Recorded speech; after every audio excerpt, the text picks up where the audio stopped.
Recipe আপনাদের সাথে share করব, সেটা হলো দই বেগুন। আমি যেভাবে বানাই সবার বানানোর স্টাইল আলাদা।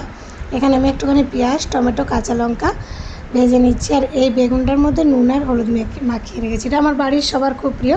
এবার আমি ভেজে নেব এগুলো। যদি ছোট্ট ছোট্ট বেগুন থাকে তো গোটা করবেন। এই কালো বেগুনগুলো অনেক লম্বা লম্বা ছিল, চাই আমি 4 টুকরো করে নিয়েছি। আর গোল বেগুনগুলো ছোটোগুলো খেতে আরও বেশি ভালো লাগে। তারপরে এখানে পেস্টটা করে নিলাম। কড়াইয়ের মধ্যে তেল, কালো জিরা দিলাম, আর বেগুনগুলো ভেজে রেখেছি। এবার ওই পেস্টটাকে ভেজে নেব। আর বেশি কিছু এর মধ্যে লাগে না, খালি টক দই, চিনি, নুন, মিষ্টি। চিনিটা একটুখানি দিই, কারণ মশলার স্বাদগুলোকে পরিমাণ মতো রাখার জন্য। মশলাটা যখন খুব ভালো করে কষানো হয়ে গেছে তখন বেগুনগুলো দিয়ে দিলাম।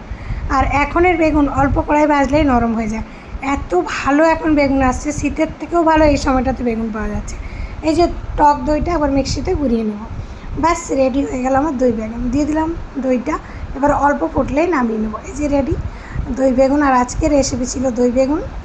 ডাল বানিয়েছিলাম, লাল শাক বড়ি দিয়ে ভাজা, এখানে চিকেন ছিল অল্প একটুখানি, আর বানিয়েছিলাম করলা আলু ভাজা আর রায়তা। তো দুপুরে এটাই ছিল আমাদের লাঞ্চ মেনু। আপনারা কে কী লাঞ্চ করলেন অবশ্যই কমেন্ট করবেন। আর এখানে এই যে ভাত ছাড়া তো দুপুর চলে না। আর এখানে আমার সোনাইয়ের ভাত।